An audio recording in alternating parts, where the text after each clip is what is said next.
tuning in tonight.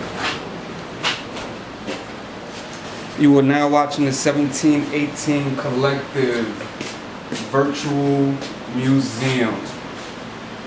I am your host, SOSA.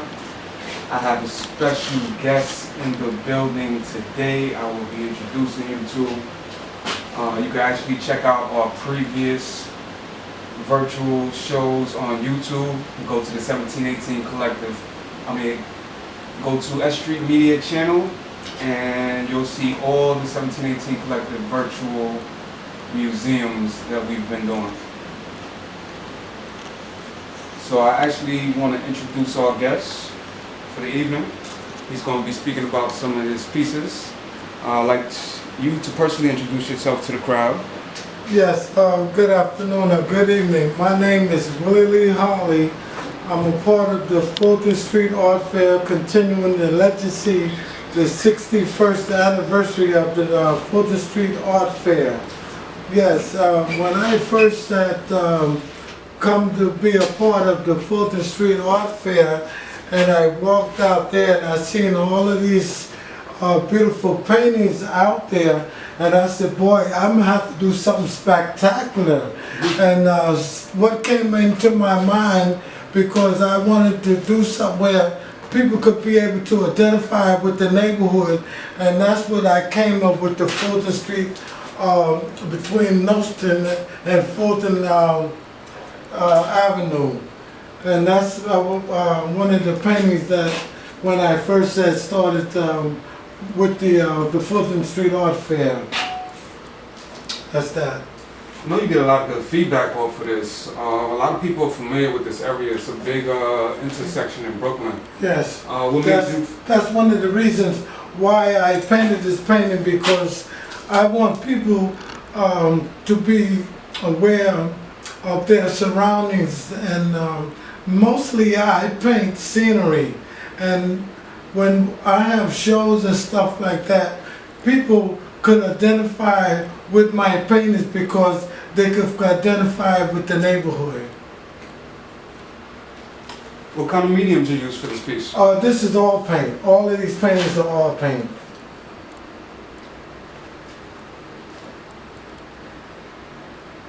Actually check out the next piece we have here. Can you tell us a little bit more about this piece what we have next coming up? Now this piece here is the senior citizen building on Green Avenue and Marcy, between Green Avenue and Noston and Marcy. This painting here was a painting that I seen the beauty of the trees when I stepped back and I observed the painting, the picture itself, and I really wanted to capture the essence of the action of people walking, putting people in my painting, so my painting won't look stiff or dull looking. I want to have action and movement, and I like rich color. I love to paint where I could use color, where the contrast, and it works out for itself. It's really, that's what I gear towards in my work. Yeah, the character actually does give this piece life, and then even the shading in the brushes, like, it gives it a lot of life in this picture. Yes, you know, and then people look at my work, they like the way I do details, and they like the way I do trees. Yeah, a lot of people, when it comes to trees and bushes, a lot of artists have trouble doing that, so you have a lot of different styles and methods. Well, actually, let's check out this next piece. This is not a painting. This is one of my drawings of sitting inside of Vaughn King Cultural Arts Center, Vaughn King Tompkins Park. I'm on the other side inside the park there, but when you look at the details of the work and see the cars there and people walking, and then this is the other side of the street going up Clifton. Now when you look at the details and you pay attention to the details, and then you look at the trees, the trees itself have that different texture of different trees. If you look at it real good, you got different texture of trees there.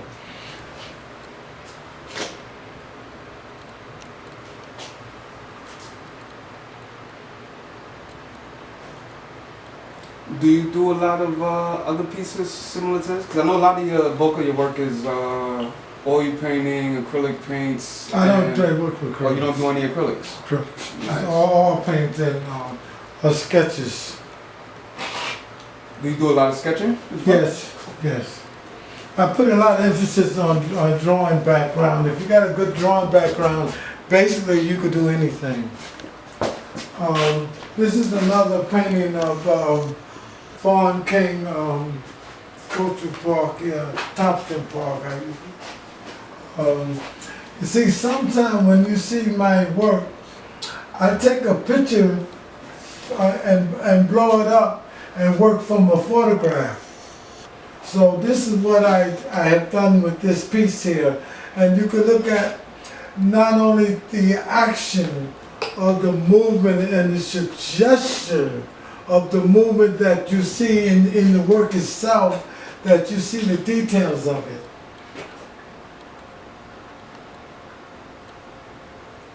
Can you tell us a little bit more about the next piece that we have here? Well, this piece here is one of my earlier pieces where this area, these paintings are mostly based from the park itself. And this painting is almost coming into the fall because the trees are beginning to turn colors. It's like an autumn picture coming to be if you look at the way the trees are.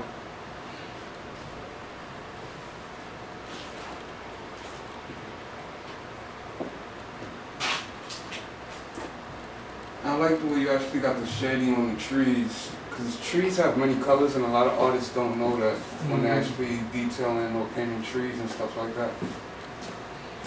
Yes.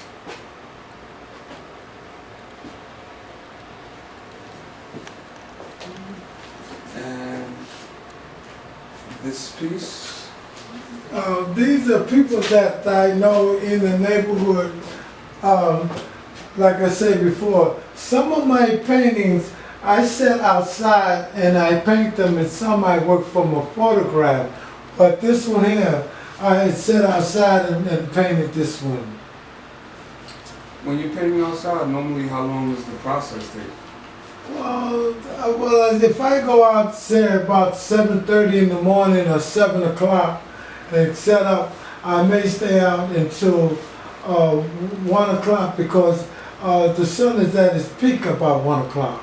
So if you're not in a shady spot, the sun is really upon you. So I try to pick an area where I get shade. So if I'm working outside, the sun won't beat down on me. And this is one of the paintings where I was in a shady spot, and I sat outside for a while with that one.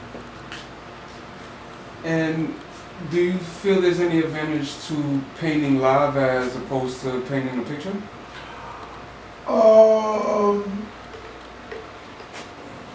It's a little variation, but not that much variation, but only a different that the scenery is more brighter, in a sense. Gotcha. You know what I mean? Because you're working from a photograph, and the color that you normally will see in a photograph is not going to be exactly the same as scenery in real life.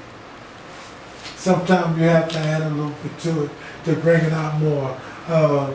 Film, if you're looking at the sky may not be that color that you want it to be, so you make it the color you want it, so you can bring the picture out.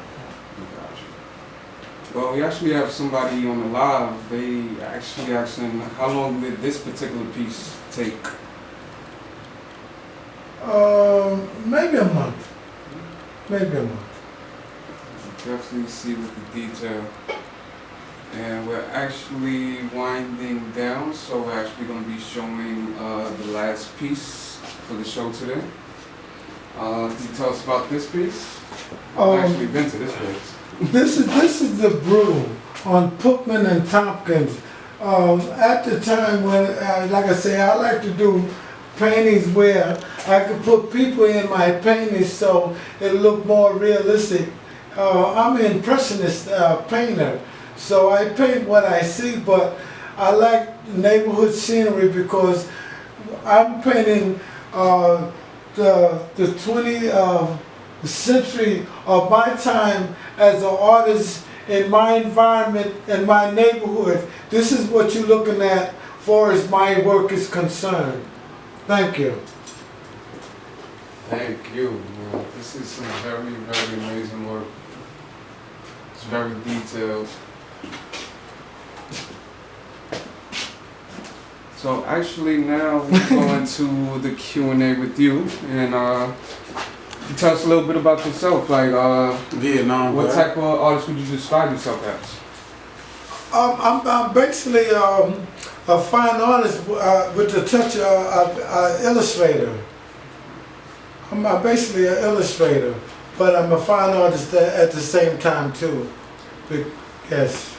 I know you started drawing at a young age, about the age of 8. Yes. Around that time, what kind of art was you doing at a young age? Well, I was drawing out of the comic books and sending away for whatever they would have in the comic book